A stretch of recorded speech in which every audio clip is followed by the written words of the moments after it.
சனாதனத்துக்கு அவர் தான் ரொம்ப மிக முக்கியம் அப்படின்னாரு. சனாதனம்னா என்ன அர்த்தம்னா மாறாதது. இல்லை, உலகத்தில் மாறாததுன்னு ஒன்று இருக்க முடியுமா? மாறாததுன்னா என்ன பண்ணணும்? டெல்லியிலேருந்து நடந்துல வரணும். மாறாதுன்னா டெல்லியிலேருந்து விமானத்தில் வரலாமா ஐயா? முதல்ல விமானம் பேனாவில் கையெழுத்து போடலாமா? நம்ம இங்கே இந்த ஒலிபெருக்கி என்ன? ஒலிபெருக்கி யார்? 33 கோடி தேவரைகளில் ஒருத்தர் கண்டுபிடிச்சி கொடுத்ததா? இது நல்லா இருக்க நினைச்சு பார்க்குறோம். மிக முக்கியம். 40 ரிஷிகளுக்கு இதுக்கு சம்மந்தம் உண்டா? ஆனால் ரிஷிகள் பெருமை இதுலன்னு சொல்கிறான். அதுதான் வேடிக்கை. இதை கண்டுபிடிச்சவன் இது அறிவோடு நிறுத்துற. அதை விட ரொம்ப அழகாக என்ன பண்ணான்னா, இந்த ஆடியோ சரி ஒலி கேட்குது. இந்த ஒலியை அவர் எப்படி பேசினான்னு ஒரு உருவத்தோடு சேர்த்து பார்த்தா எப்படி இருக்கும்? யோசனை பண்ண. அடுத்தது யோசனை பண்ண உடனே மிக முக்கியமாக என்ன பண்ணா, ஒளியும் சேர்ந்து இருக்கணும். அதுதான் மிக முக்கியம். ஒளி, அதுதான் வீடியோ அங்கே எடுக்கிறாரு. வீடியோன்னா ஆள் உருவத்தில் போகுது. அது மட்டும் இங்கே எடுத்துக்கிட்டு இருக்காங்க. உலகத்தில் அமெரிக்காவில் உட்காந்துட்டு இந்த பேச்சை கேட்டுக்கிட்டு இருக்காரு. சிங்கப்பூரில் இருக்கிறவர் கேட்குறாரு. இதெல்லாம் என்னங்க பகுத்தறிவு இல்லையா? இது யாராவது சனாதனம் கொடுத்ததா? இதை மிக முக்கியமாக. ஆனால் மாறவே மாறாதுன்னு சொன்னால் மனுஷன் எப்படி மாறாமல் இருந்தான்னா என்ன இருக்கும்? அது வளர்ச்சிங்கிறதுடைய அடிப்படை எல்லாம் மாறாதா? புத்தர் சொன்னார், மாற்றம் என்பதுதான் மாறாதது. கணக்குலேயே என்னையா பொம்பளை கணக்கு ஆம்பளை கணக்கு என்னையா பூரா எவ்வளவு கொடுமைப்படுத்திட்டா பூராம மிகப்பெரிய அளவுக்கு. அவ்வளவு கொடுமைப்படுத்துகிற இடத்துல இந்த நாட்டில் மண் தர்மத்தில் அவ்வளோ எழுதி வச்சான். அதை பற்றி சொல்லும்போது இந்து மதம் எங்கே போகிறது? யார்? பெரியார் எழுதலை, நாங்கள் எழுதலை, அல்லது மற்றவங்க திமுகவில் எழுதலை, திகாவில் எழுதலை. இது அக்னிஹோத்திரம் ராமானுஜ தாத்தாச்சாரியார். நம்ம காஞ்சி சங்கராச்சாரியார் இருந்தார் பாருங்க. யார்? ஜெயிலுக்கு போன சங்கராச்சாரி இல்லை, வெயிலுக்கு அழிஞ்ச சங்கராச்சாரி இல்லை. அதுக்கு முன்னாடி இருந்தார் பாருங்க, சந்திரசேகர சரேந்திர சரஸ்வதி. அந்த பெரிய சங்கராச்சாரியார், மூத்த சங்கராச்சாரி, பெரியவா அப்படின்பா. அவருடைய அவருக்கு ரொம்ப நண்பர் இவர். அப்படிப்பட்ட இவர் எழுதியிருக்கிறத முதல்ல எடுத்த உடனே ஒரே ஒரு கருத்தை சொல்கிறேன். எடுத்த உடனே சொல்கிறார், இந்த பகுதியை நீங்கள் பகுதிக்கணும். ஏன்னு கேட்டால் சனாதனம், வள்ளுவர் குரலை, வள்ளலார, இது அத்தனையும் சொல்கிறேன். அடுத்தது அதுக்காக தான் திருடர்கள் ஜாக்கிரதை. முந்தியெல்லாம் திருவுவாதம் பண்ணான். இப்போ திருட்டுத்தரம் பண்ணி நம்ம பொருளை எடுத்துட்டு இன்னொரு பொருள் வைக்கிறான் அந்த இடத்துல. ஆகவே தான் எச்சரிக்கை செய்ய வேண்டிய கூட வேலை யார் மீதும் இல்லை. நம்ம பொருளை நம்ம காப்பாற்றுறது தப்பா? நீங்கள் நல்லா நினைச்சு பார்க்கணும். யார் மீதும் குரோதம் இல்லை, யார் மீதும் வெறுப்பு இல்லை, எல்லாரும் நம்ம கொண்டு தான். இப்போ சமூக நீதினா என்னன்னு கேட்டாங்க. பெரியார் சொன்ன விளக்கத்தையே கலைஞர் நம்முடைய முதல்வர் எடுத்து சொன்னார். பெரியார் பிறந்த நாள் விழா உறுதிமொழியை சொன்னார். சமூக நீதி நாள் அப்படின்னு சொன்னார். யார்? நம்முடைய முதல்வர் சொல்லார் சொன்னார். அந்த பிரமாணத்தில் சமூக நீதினா என்னன்னா ரொம்ப எளிமையான வார்த்தையை போட்டார் பெரியார். எல்லாருக்கும் புரியும்படியா, அனைவருக்கும் அனைத்தும். ரெண்டே சொல்லு. திருக்குறள் கூட 7. சமூக நீதிக்கு வழக்கம் ரெண்டே சொல்லு, அனைவருக்கும் அனைத்தும். இது எல்லாருக்கும் எல்லாமும் இடமாறி. அது புரட்சி கவிஞர். இவங்க பகுத்துண்டு பல்லுயிர் ஓம்புதல் நூலோர் தொகுத்தவற்றுள் எல்லாம் தலை. பகுத்துண்டு பல்லுயிர் ஓம்புதல் எல்லாமே எல்லாருக்கும் எல்லாம். அதுதான் அனைவருக்கும் அவ்வளோதான் விளக்கம். இந்த இதை சொல்லும்போது இங்கே சொல்கிறாரு பாருங்க. இந்த புத்தகத்தில் சொல்கிறேன், இது நாங்கள் எழுதலை, மிக முக்கியமாக அவர் தான் எழுதிட்டார். அன்று ஆரியர்கள் சிந்து நதி, இமயமலை என பள்ளத்தாக்குகளை தாண்டி இந்தியாவுக்குள் நுழைந்து கொண்டிருக்கிறார்கள். நம்மூர் மழைச்சாலையை விட மழைச்சாலையை விட மலைச்சாலை எவ்வளவு கடினமாக இருந்திருக்கும். நதிக்கு கரையில்லாத காலம் அது. காடு, மலை, விலங்குகள் இவற்றையெல்லாம் தாண்ட ஆரிய பெண்களுக்கு தைரியம் இல்லை. அவரோட சில பெண்கள் வந்திருக்காங்க. ஆண்கள்லாம் நடந்துட்டு வர்றான் இருக்குது. அதை தாண்டதுக்கு ஏன்னா ஆடு மாடு ஓட்டி எங்கெங்க பசுமையாக இருக்காங்க வருவாங்க. அந்த ஆரிய பெண்களுக்கு, நான் சொல்லலை, ஆரிய பெண்களுக்கு தைரியம் இல்லை. பெண்கள் கோரிக்கை விடுத்தார்கள், அது புறக்கணிக்கப்பட்டது. வரும் ஆண்கள் வரலாம், வராதவர்கள் இங்கேயே இருக்கலாம். ஆப்கானிஸ்தானத்தை விட்டு ஆரிய கூட்டம் கிளம்பி இந்தியாவுக்குள் நுழைந்த போது கூட வந்த பெண்கள் கம்மி. வரலாற்று கண்ணோட்டத்தில் இங்கு வந்த ஆண்களின் எண்ணிக்கையோடு பெண்களின் எண்ணிக்கையை ஒப்பிட்டால் அது புறக்கணிக்கத்தக்கதுதான். ஆரியர்கள் பெண்களைத்தான் விட்டு வந்தார்கள். நல்ல கவனி, இந்த வார்த்தை தான் மிக முக்கியம். ஆரியர்கள் பெண்களைத்தான் விட்டு வந்தார்கள், ஆனால் மனுஸ்மிருதியை கையோடு கொண்டு வந்தார்கள்.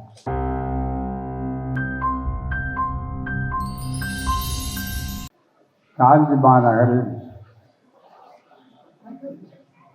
பேரறிஞர் அண்ணா அவர்களுடைய நினைவு நாள் என்ற இந்த 56வது ஆண்டு நினைவு நாளை ஒட்டி அண்ணா அவர்களுடைய உணர்வுகள், அவர்களுடைய சாதனைகள் எப்படியெல்லாம் தந்தை பெரியார் அவர்களுடைய பாசறையிலே அண்ணா அவர்கள் பயின்று பகுத்தறிவு ஆட்சியை அமைத்தது மட்டுமல்லாமல் அந்த தலைவருக்கே அவர் காணிக்கை ஆக்கினார். இந்தியாவிலேயே உலகத்திலேயே ஒரு தலைவர் அவருடைய தொண்டர்கள் அவர் வாழும் காலத்திலேயே வெற்றி பெற்று தேர்தல் மூலமாக ஜனநாயகத்தில் அனைவரும் பகுத்தறிவு அடிப்படையிலே பதவி பிரமாணம் எடுத்துக்கொண்டு பகுத்தறிவு ஆட்சியாக தந்தை பெரியாருக்கே காணிக்கை என்று ஆக்கிய ஒருவர் அறிஞர் அண்ணா. உலகத்தில் வேறு எந்த கட்சிக்கும் எந்த இயக்கத்திற்கும் இப்படிப்பட்ட வாய்ப்பு வரலாற்றில் கிடைத்தது கிடையாது. அண்ணா ஐயாவுக்கு எழுதிய கடிதம், அதுவும் அமெரிக்காவிலே இருந்து எழுதுகிறார். உடல் நலம் தேறி வருகிற நேரத்தில் நீங்கள் பொது வாழ்க்கையிலே சரிப்படைய வேண்டிய அவசியமில்லை. எனக்கு தெரிந்து உலக வரலாற்றை எல்லாம் படித்திருக்கிறேன். அந்த உலக வரலாற்றில் தன்னுடைய கொள்கையினுடைய வெற்றியை தன்னுடைய வாழ்நாளிலேயே கண்ட ஒரே ஒரு தலைவர் உங்களை தவிர வேறு யாரும் கிடையாது என்று அண்ணா சொன்னார். அண்ணா ஒரு தந்தை பெரியாரை ஒட்டிய சமூக விஞ்ஞானி. சுயமரியாதை இயக்கத்தை யாராலும் வெல்ல முடியாது. நாளைக்கு செல்ல இருக்கிற இவர்களுடைய போராட்டமும் வெல்லும். அதை வரலாறு நாளைய மறுநாள் சொல்லும். அதுதான் மிக முக்கியம், மிகப்பெரிய அளவில். அப்படிப்பட்ட ஒரு அற்புதமான சூழ்நிலை வந்திருக்கிறது என்று சொன்னால் அந்த விளக்கத்தை சொல்ல வேண்டும் என்பதற்காகத்தான் அண்ணா பிறந்த மண்ணிலே நான் இன்றைக்கு உங்களை எல்லாம் சந்திக்கக்கூடிய அரிய வாய்ப்பினை ஏற்படுத்தி குறுகிய காலத்தில் நம்முடைய திராவிடர் கழக நண்பர்கள், திராவிட முன்னேற்ற கழக நண்பர்கள், பொதுவாக இருக்கக்கூடிய அத்துணை சான்றோர் பெருமக்கள், வணிக பெருமக்கள் எல்லோரும் சேர்ந்த ஒத்துழைப்பில் இந்த கூட்டம் மிக சிறப்பான ஒரு அறிவார்ந்த பிரச்சார கூட்டமாக நடந்து கொண்டிருக்கிறது. அப்படிப்பட்ட இந்த கூட்டத்தினுடைய தலைவர், மானமிகு மாவட்ட தலைவர், திராவிடர் கழகத்தினுடைய மாவட்ட தலைவர், அன்பிற்குரிய தோழர் செயல் வீரர் ஆவே முரளி அவர்களே, வரவேற்புரை ஆற்றிய காஞ்சி நகர தலைவர் சிதம்பரநாதன் அவர்களே, எங்கள் குடும்பத்திலே ஒருவரான அருமை ஐயா டிஏஜி அவர்களுடைய பாரம்பரியம் மிக்க அவருடைய பணியை தொடர்ந்து கொண்டிருக்கக்கூடிய எங்கள் கழக காப்பாளர் முதுபெரும் பெரியார் பெருந்தொண்டர் டிஏஜி அசோகன் அவர்களே, முன்னிலையாற்றிருக்கக்கூடிய மாவட்ட செயலாளர் இளையவேல் அவர்களே, மாவட்ட தலைவர் கழக பேச்சாளர் கதிரவன் அவர்களே, காஞ்சி தெற்கு மாவட்ட திராவிட முன்னேற்ற கழக செயலாளர், என்னை சந்தித்து விடைபெற்று சென்ற உத்திரமேரூர் சட்டமன்ற உறுப்பினர் அன்பிற்குரிய தோழர் சுந்தர் அவர்களே,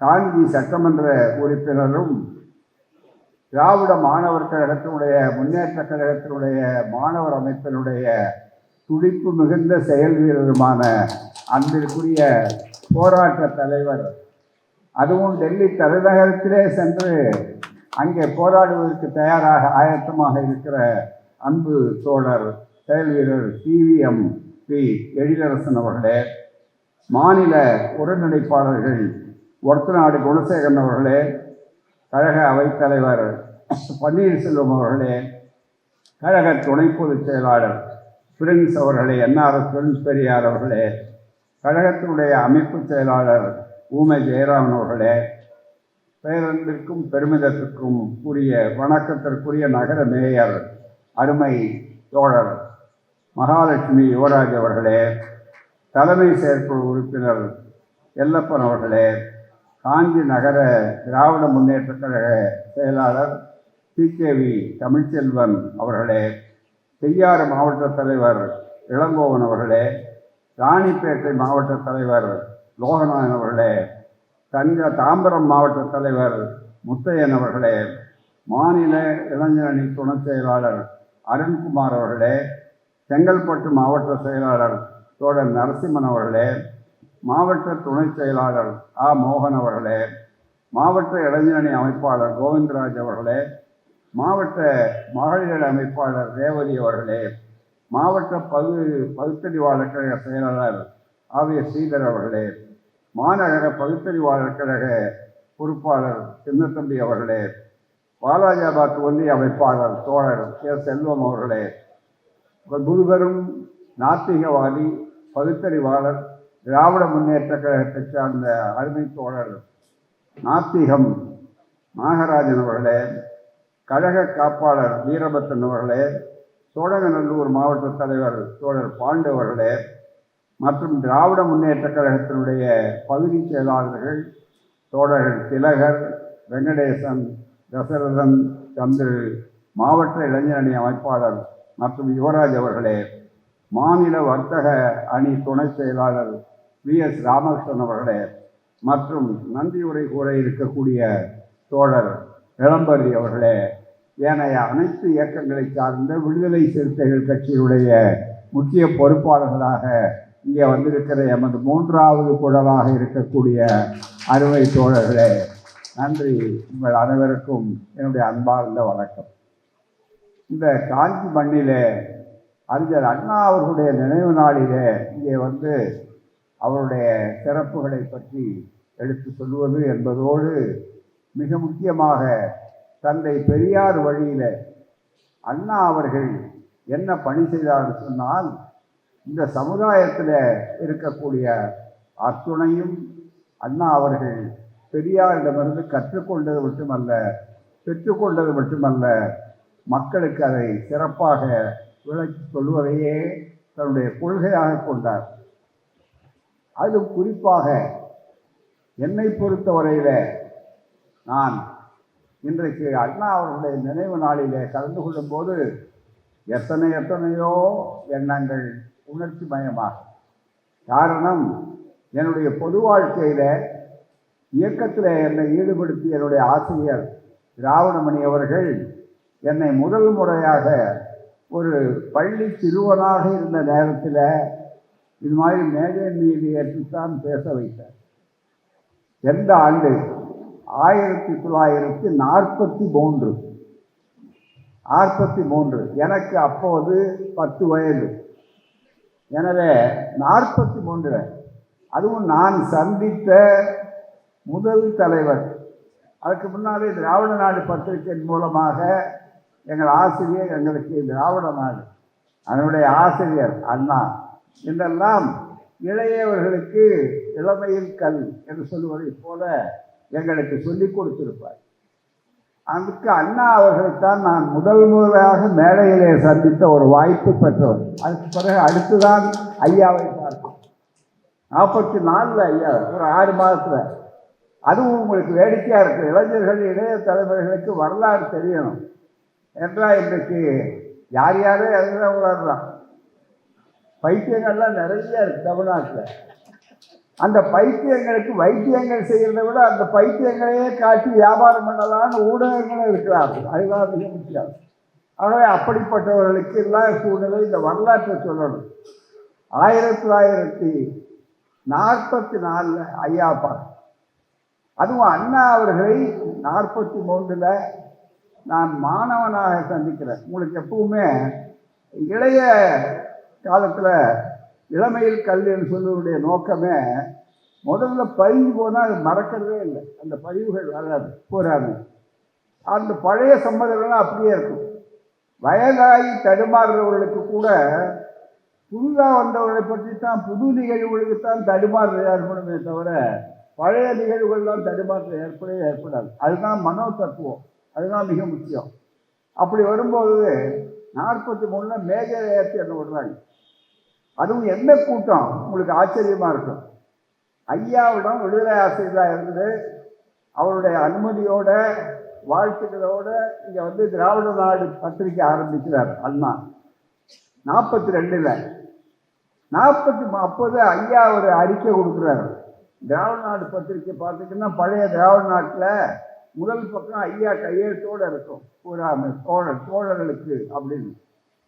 இந்த மாதிரி அண்ணாதுரை அவர்கள் இந்த மாதிரி வந்திருக்கிறாரு, பத்திரிக்கை ஆரம்பிக்கிறாரு, அதுக்கு நானும் உதவி பண்ணியிருக்கேன் என்று நன்கொடை போட்டு அச்சு பொருள்களெல்லாம் கொடுத்துருக்கிறேன் ஈரோட்டில் இருந்தேன் என்று சொல்லி அந்த பத்திரிகைக்கு நீங்களும் உதவி பண்ணுங்கன்னு போட்டு அது முதல் பக்கத்தில் வரும்.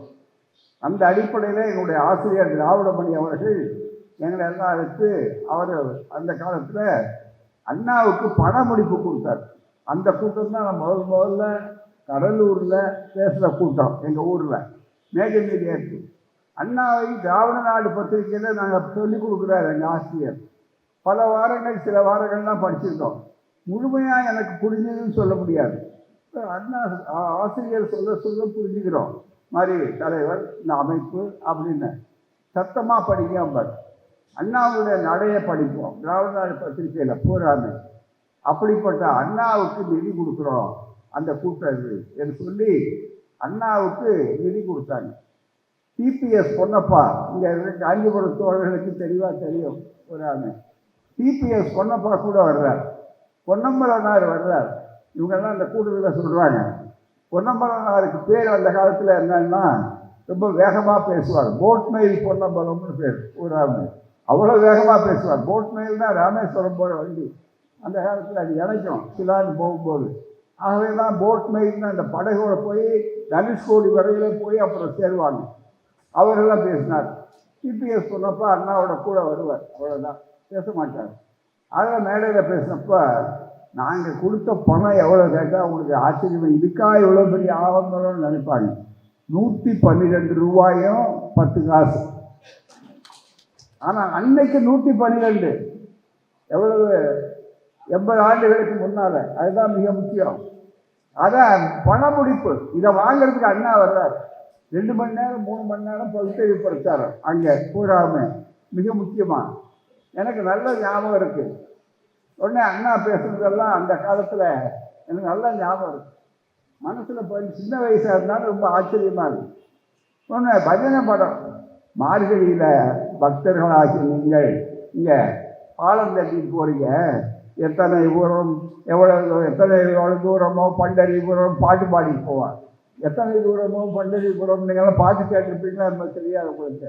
எத்தனை தூரமாக பண்டரிபுரம் அண்ணா சொல்கிறார் அந்த கூட்டத்தில். சார் எத்தனை தூரம் பண்டரிபுரம்னு கேட்டிருக்கேன். அப்போ பாடினா இப்போ ரயில்வே டைம் டேபிள் வாங்கினீங்கன்னா 2 நாள் தான் வேலை. அதில் எவ்வளோ தூரங்கிறது கரெக்டாக பைக் போட்டிருப்பாங்க.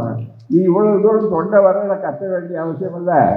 பகவான் ஓய்வு எடுத்து கொண்டிருக்கிறவரை போய் நீ தொந்தரவு பண்ண வேண்டிய அவசியமும் கிடையாது. பகவானை கூப்பிட்டு தான் இந்த மைலேஜ் சொல்லணுன்னு. பகவான் என்ன ஒவ்வொருத்தருக்கும் மைலேஜ் போட்டு வச்சுருக்கிறாரான்னு கேட்டார். இது எனக்கு அந்த வயதில், அதாவது 10வது வயதில் மனசில் பதிஞ்ச கருத்து. அதில் மிக முக்கியம். அப்படிப்பட்ட அண்ணா அவர்கள் அவருடைய அதுக்கு அடுத்தது அந்த மாநாடு, ஐயாவுடைய மாநாடு. அதில் அண்ணா அவர்கள் என்னை முதல் முறையாக முழு உரையை கேட்கிறார். கேட்டு ரொம்ப உற்சாகப்படுத்தினார். எல்லாம் தெளிவாக சொல்லுவாங்க, நான் அதை மீண்டும் சொல்ல வேண்டிய இன்னும் நிறைய செய்திகள் சொல்ல வேண்டியது. ஆகவே அப்படிப்பட்ட அண்ணா அவர்களை பிறகு மிகப்பெரிய அளவில் இந்த இயக்கத்தில் பார்த்து அவர் செய்த சாதனைகள் இருக்க சாதாரண சாதனைகள் அல்ல, மிகப்பெரிய அளவுக்கு. ஏன்னா மற்ற செய்திகளை சொல்லணும் இங்கே மிக முக்கியமாக. அண்ணா அவர்களுடைய அந்த பல்கலை கொள்கை சாதாரணமல்ல. மற்றவர்களால் எழுதுவாங்க, பேச முடியாது. சிலர் பேசுவாங்க, நல்லா எழுத முடியாது. அண்ணா எழுதுன்னு மட்டுமல்ல, இலக்கிய எல்லாவற்றையும் கரைத்து குடித்தவர். ஆங்கிலமோ சரளமான ஆங்கிலம். அவருடைய நாடாளுமன்ற உறுப்பினர்களுக்கு நான் சொன்னேன், நாடாளுமன்றத்தில் மாநிலங்களவையில் இன்னைக்கு பேசுகிறேன். இதை கூட 8ஆம் தேதி திராவிட முன்னேற்ற கழகத்தின் சார்பாக நாடெங்கும் பட்ஜெட் எப்படி ஓரவஞ்சனை செய்யப்பட்டிருக்கிறது, தமிழ்நாடு புறக்கணிக்கப்பட்டிருக்கிறது என்பதற்காக கண்டன கூட்டத்தை திராவிட முன்னேற்ற கழக தலைவர் அவர்கள் அறிவிப்பு கொடுத்து நடத்தப் போகிறார். சொன்னால் இதற்கெல்லாம் அடித்தளமா அன்றைக்கே அண்ணா சொன்னார், மாநில சுயாட்சி, மாநிலங்களுக்கு அதிகாரம் வழங்கணும். மாநிலங்கள் இல்லையானால் நீங்கள் கிடையாது. மாநிலங்கள் தான் இடம், மாநிலங்களுக்கு தான் மக்கள். மக்கள் என்ன நேரடியாக வந்து மத்திய அரசுன்னு ஒன்று ஆளுறதுக்கு தனியாக கிடையாது. கூடாது. மாநிலங்கள் ஆண்டால் தான் மறுபடியும் உதாரணம் சொல்ல வேண்டுமானால், உங்களுக்கு சொல்ல வேண்டுமானால், லீகல் ஃபிக்ஷன்னு ஒரு வார்த்தை சொல்லுவாங்க. சட்டம் தெரிஞ்சவங்களுக்கு தெரியும், சட்ட கற்பனை. அந்த மாதிரி ஒரு சட்ட கற்பனை இருக்கு பாருங்க. அதெல்லாம் அந்தந்த மாநிலத்துக்கு முதலமைச்சர் இருப்பாங்க. இன்றைக்கும் பிரதமராக இருக்கிறவர்களுக்கோ குடியரசுத் தலைவர் அவர்களாக இருக்கிறவர்களுக்கோ இந்தியாவில் இருக்கிற அவர்கள் கட்சியினுடைய அமைச்சர்களாவது தெரியுமா? எல்லா அமைச்சர்கள் தான் தெரியாது. ஏன்னா இந்தியா அவ்வளோ பெருசு. அவர்கள் ஓரளவுக்கு அந்தந்த வட்டாரத்தில் இருக்கிறவர்கள் தான் புரிந்து கொள்வார்கள். ஆகவே அப்படிப்பட்ட ஒரு சூழ்நிலையில் அண்ணா சொன்னார், நீங்கள் மாநிலங்களை அதிகாரத்தை குவிக்காதீர்கள். குவித்தால் என்ன ஆகும்? பாபா சாஹேப் அண்ணால் அம்பேத்கர் அவர்களே அரசியல் சட்டத்தை உருவாக்கியவர்கள். அவர் சொன்ன மாதிரி அரசியல் சட்டத்தை உருவாக்கும் போது அவர்கள் அண்ணா கருத்துக்கு முன்னோட்டமாக ஒரு கருத்தை பின்னாலே சொன்னார். நிறைய அதிகாரத்தை நீங்கள் கொண்டு வந்து போடக்கூடாது. அதுக்காக தான் 3-4 பட்டியலை நாம் பிரித்து வச்சிருக்கிறோம். இது மாநில அரசுக்கு, இது ஒன்றிய அரசுக்கு, யூனியன் லிஸ்ட் என்று. இது பொதுவானது, எல்லாவற்றுக்கும் பொதுவானதை விட ஏற்கத்தக்கவை. அதுதான் மிகவும் கன்கரண்ட் லிஸ்ட்னு 3வது வச்சிருக்கிறாங்க. அந்த கன்கரண்ட் லிஸ்ட்ங்கிறது கூட பொதுப்பட்டியல்னு தமிழில் மொழிபெயர்க்கிறாங்க. பொதுப்பட்டியல்ன்ற மொழிபெயர்ப்பு சரியானது அல்ல. அது பொதுப்பட்டியல்ல, காமன் லிஸ்ட்னு அதில் போடல. ஸ்டேட் லிஸ்ட், யூனியன் லிஸ்ட், ஒன்றிய பட்டியல், இன்னொன்று கன்கரண்ட் லிஸ்ட். அப்படின்னா என்ன அர்த்தம்னா ஒத்திசைவு பட்டியல். ஆங்கிலம் படித்தவர்களுக்கு தெளிவாக தெரியும். அண்ணா அவர்கள் இதெல்லாம் மாநிலங்களவையிலேயே விளைச்சினார். கன்கர் என்ற வார்த்தைக்கு என்ன பொருள்னா ஒப்புதல், இசைதல், இசைவு கொடுத்தல் என்று அர்த்தம். ஒரு ஐ கன்கர் வித் யூன்னா நான் உங்களோட ஒப்புக்கொள்றேன்னு அதுக்கு அர்த்தம். பூராமே கன்கரன்ஸ் என்று சொன்னால் ஒத்துழைப்பு. எனவே இந்த கன்கரண்ட் லிஸ்டில் இருக்கிறதுக்கெல்லாம் பொதுப்பட்டியல்னு சொன்னாலும் அவர்களும் சட்டம் பண்ணலாம், நாமும் பண்ணலாம்னு பொதுவாக வியாக்கியானம் பண்ணுறாங்க. அதை விட இன்னும் ஒரு படி மேலே போய் அம்பேத்கர் எழுதிய நோக்கம், தலைப்பு கொடுத்தியனுடைய நோக்கம் சரியான இன்டர்பிரட்டேஷன், விளக்கம் கொடுக்க வேண்டுமானால் அதிலே முதல்ல என்ன செய்ய வேண்டும் என்று சொன்னால் ஒத்திசைவு பட்டியல். என்னுடைய ஒப்புதல் வேணும். இந்த சட்டம் இதிலிருந்து நீங்கள் சட்டம் பண்ணலாம். எப்போ எங்கள் ஒப்புதல், மாநிலத்துடைய ஒப்புதல் வாங்கின விற்பாடு தான் செய்யணும். இப்படி அதே மாதிரி நிதி எல்லாருக்கும் இருக்குது. நிதியை எல்லாரும் பிரித்து கொடுக்கணும் என்று வாய்ப்புகள் இருக்குது. இன்னைக்கு இல்லையே. இன்னைக்கு ஏதோ அவள் வாங்குறாங்க, எங்கே தேர்தல் நடக்குதோ, எங்கே நாற்காலி ஆடுதோ அந்த இடத்துல நாற்காலி ஆட்டாமல் பிடிக்கிறதுக்கு இந்த ஒட்டுவாங்க பாருங்க. ஒரு இது ஒட்டுறது மிக முக்கியமாக ஃபெவிகால், அதுதான் மிக முக்கியம். இப்போ பட்ஜெட்டை ஃபெவிகால் ஆக்கலாம், அதுதான் மிக முக்கியம். இதுவரையில் பட்ஜெட்டை ஃபெவிகால் ஆக்கிறதே கிடையாது. நம்மளால் புதுசாக கண்டுபிடிப்பான். சாதாரணமாக நம்ம நாட்டில் சாதாரண ஒட்டு அதுக்கு ஒட்டு பசைக்கு என்னன்னா பட்ஜெட் பயன்படுது. பீகாரா கொஞ்சம் ஆடுதா ஒன்று அந்த ஒட்டு 4 நாற்காலி. அதுக்கு மேலே ஆந்திரா போன வருஷம் கொஞ்சம் ஆடுதா ஒன்றா நாற்காலி ஆட்ட வச்சு அப்படின்னு சொல்லி நாற்காலி ஆடுறது எப்படிங்கிறது இவங்களுக்கெல்லாம் நல்லா தெரியும். அடிக்கடி நாற்காலி ஆடிக்கிட்டே இருப்பாங்க பல பேர். அது எல்லா இடத்துலையும் பதவியினுடைய தன்மை. நான் அதுக்கு மேலே போக விரும்பல. உட்கார்ற பெரியார் சொல்லுவார், உட்கார்றவங்க பலமாக உட்காரணும், நாற்காலி பலமாக இருக்கணும், நாற்காலிக்கு பலமாக இருக்கணும். உட்கார்ந்து இருக்கும்போது இப்போ என்ன பேச வச்சுருக்கீங்க இந்த நாற்காலில், நான் பேசிகிட்டு இருக்கும்போது நான் என்னுடைய கவனம் பூரா உங்கள் மேலே இருக்கணும், கருத்தின் மீது இருக்கணும். அதை விட்டு நாற்காலி எப்போ கீழே விழுந்துருமோ, நாற்காலி ஒரு கால் நிற்கிற எப்போ சாயுமோ, இதை எப்படி பிடிச்சிக்கிறதுன்னு நினச்சா எனக்கு கருத்து வராது, அது உளருவேன், அவ்வளோதானே தவிர வேறு ஒன்றும் இருக்காது. ஆகவேதான் நாற்காலிய இன்னைக்கு அந்த மாதிரி நாற்காலி ஆடாத ஒரு மாநிலம் இருக்கிறது என்றால் இந்தியாவிலேயே தமிழ்நாடு என்ற திராவிட மாடல் இருக்கிற ஆட்சிதான் அண்ணாவின் வழி வழி வந்த பாரம்பரியம். அண்ணா வேர், இது விழுது, வேறும் விழுதும் பழுதில்லாதவைகள், அதுதான் மிக முக்கியம். எனவே அண்ணா சவால் விட்டு சொன்னார். அதை விட அதிகமாக இன்றைக்கு திராவிட மாடல் நாயகன் நம்முடைய ஒப்பற்ற முதல்வர் ஸ்டாலின் அவர்கள் சவால் விட்டு சொல்கிறார், வேறு ஒன்றால் முடியும் அப்படின்னு.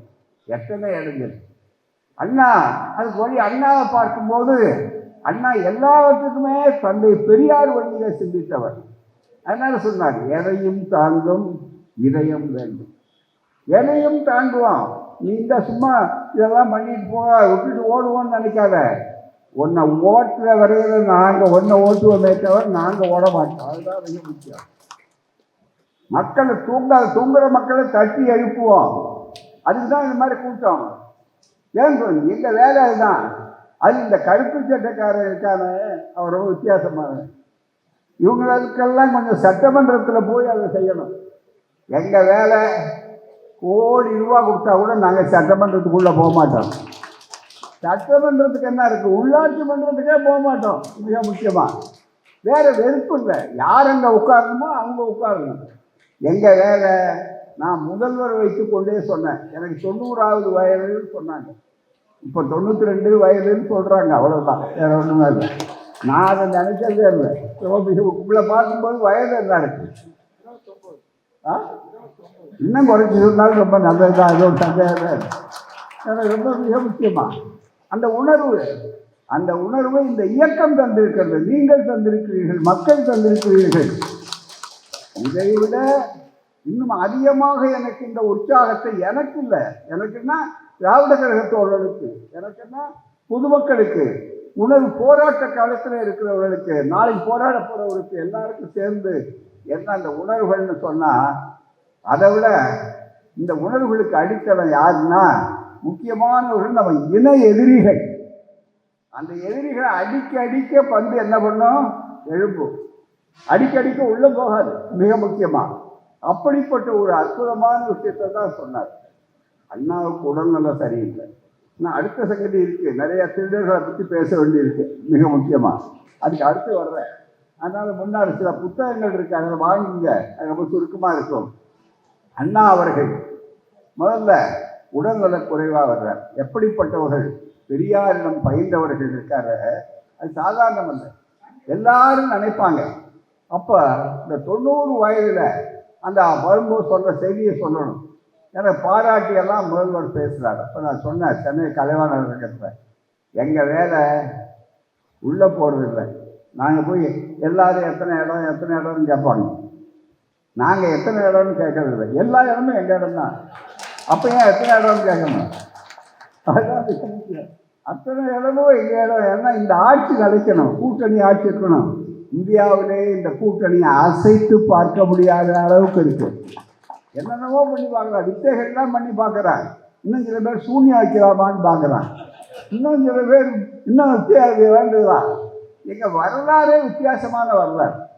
உங்களுக்கு தெரியும், வைக்கம் போராட்டத்தை பற்றி இப்போலாம் பெரிய அளவுக்கு சிறப்பாக நடத்தினாங்க, 2 மாநிலமும் சேர்த்து மிகப்பெரிய அளவுக்கு. அந்த வைக்கம் போராட்டத்தில் என்னென்னவோ பண்ணி பார்க்குறான். ஆனால் பெரியாருக்கு செல்வாக்கு வந்துக்கிட்டே இருக்கு. அன்றைக்கு எப்போ நாமெல்லாம் பிறக்காத காலத்தில், இது 100 ஆண்டுக்கு முன்னால் மிக முக்கியமாக. அப்போ வரும்போது என்ன பண்ணுறாங்க, சரி குயிக்காக, ஏன்னா ரொம்ப பேருக்கு மூளை வேலை செய்யாதப்போ குறுக்கு வழியில் போவான். அது ஏமாத்துறதுலாம் இந்த நாட்டில் மூட நம்பிக்கையே இருக்கு. ரொம்ப ரெடியாக ஒன்றா வச்சுருக்கான். என்ன பண்ணால் இந்த பெரியாரை ஒழிக்கலாம், மக்களுக்கு செல்வாக்கு இருக்க அப்படின்னு ஒன்று யாகம் பண்ணால் ஒழிக்கலாம். என்ன யாகம், சத்ரு சங்கார யாகம், புரியுதுங்களா?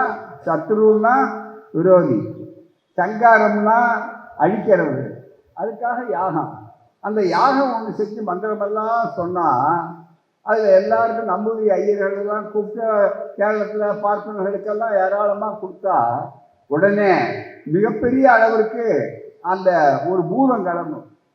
அந்த பூதம் கிளம்பின உடனே நேராக போய் பெரியாருடைய உடலை பிடிச்சிடும். உடனே பெரியார் போயிடுவார். அப்புறம் வைக்கம் போராட்டம் சத்தியாகிரகம் இருக்கார். எப்போ நினச்சிருக்கான்? 100 வருஷத்துக்கு முன்னால். இது எப்படி நினச்சி பாருங்க. இருக்கிற மிக முக்கியமான கேரளாவில் திருவிதாங்கூர் பண்ணாங்க. அப்போ பெரியார் எங்கே இருக்கார்? ஜெயிலில் இருக்கார். இப்போ கையில் விலங்கு போட்டிருக்கிறார், காலில் விலங்கு போட்டிருக்கு. அது மிகப்பெரிய அளவுக்கு, யார் அவ்வளவுப்பட்ட அளவுக்கு அந்த நடக்க முடியல, கால் இருக்கு. அப்படிப்பட்டவர் 4 மாதம் தண்டனை, கடுங்காவல் தண்டனை, கல் உடைக்கிறார். அதோடு போய் கல் உடைக்கிறார். அப்போ எழுதுறாங்க, பார்த்தீங்களா மக்களே, ஒடுக்கப்பட்ட மக்களே, ஈழவ மக்களே, தீய மக்களே, ஒடுக்கப்பட்ட மக்களே, உங்கள் உரிமைகளுக்காக ஈரோட்டிலிருந்து வந்திருக்கார். அவருக்கு இதுக்கு சம்பந்தம் இல்லை, அவருடைய தியாக உணர்வை பாருங்கன்னு எழுதுறாங்க. மிக முக்கியமாக அங்கே இருக்கிற மலையாள பத்திரிகைகள். அப்படி இருக்கும்போது ஐயா அதை பற்றி கவலைப்படல. அவர் மிகப்பெரிய அளவிற்கு அவர் பணியை பார்த்து கொண்டிருக்கிறார். பார்த்த உடனே ஒரு பெரிய அளவுக்கு திடீர்னு ஒரு நாள் இரவில் மிக முக்கியமாக பாரா உஷாருமா அந்த காலத்தில் ஜெயிலுக்கு வெளியில் போட்டு தூக்காமல் இருக்கிறதுக்காக ஜெயிலுக்கு போனவங்களுக்கு தெரியும் இரவில். அப்போ தூக்கிட்டு போயிடுறப்போ ராஜா இருக்காதான் திடீர்னு சங்கு ஊதுருக்கு. திடீர்னு ஒரு சங்கு ஊதுறார். அப்போ வழக்கத்துக்கு மாறா பெரியார் எழுதுறார். அதன் மூலம்தான் இந்த செய்தியில் தெரியும் பூராமே. என்ன சங்கு ஊதுறாங்கன்னு அவரை பாரா உஷாருக்காரன்னு கூப்பிட்டு கேட்குறாரு பெரியார், என்ன ஆச்சுன்னு. தெரியாதோ, ராஜா திருநாடி இழந்து போச்சு. இந்த மலையாளத்தில் திருநாடி இழந்து போச்சு. அது புரிய என்னன்னா, அதாவது ராஜா செத்து போயிட்டாருன்னு சொல்கிறார். அதாவது பூதம் எங்கே கிளம்பிச்சுன்னா, பெரியார்கிட்ட வர வேண்டிய பூதம் ராஜாக்கிட்ட போச்சு. ஞாபகம் வச்சுங்க, யாகம் பண்ணுறவரெல்லாம் இதை நல்லா ஞாபகம் வச்சுக்கணும். எங்களுக்கு மூட நம்பிக்கை கிடையாது. நாங்கள் அப்படி ஒரு பூதம் வருவோம்னு நம்ம நம்பவும் மாட்டோம். அவளை போய் எதுக்கு அழிக்கணும்னு நினைக்க மாட்டோம். நாங்கள் பகுத்தறிவாதிகள். எங்களுக்கு ஏவுகணை தெரியுமே தவிர பூதங்கள் தெரியாது. மிக முக்கியமாக இன்னைக்கு சந்திராயன் அனுப்புகிற அந்த விஞ்ஞானிகள் மயில்சாமிகள்லேருந்து இப்போ வந்திருக்கிற ஆசாமிகள் வரையில் எல்லாம் பெரியாருடைய இயக்கத்தினாலே, தத்துவங்களினாலே, திராவிட இயக்கத்தினாலே வளர்ந்தவர். அதை மறந்துவிட முடியாது. அதனால தான் மயில்சாமி சொல்கிறார், சரி நான் பெரியாரை படித்த உட்பாடுனாங்க அந்த முறைக்கே வந்தேன், முடியும் அப்படிங்க தன்னம்பிக்கை வந்தேன். பெரியார் வேற ஒன்றும் சொல்ல, இளைஞர்களை பார்த்து ஒரே வார்த்தை கேட்டார், ஏன்னா செக்கு மாடுகள் மாதிரி இருக்கீங்க, ரேஸ் குதிரைகளாக மாறுங்கன்னு சொன்னார்.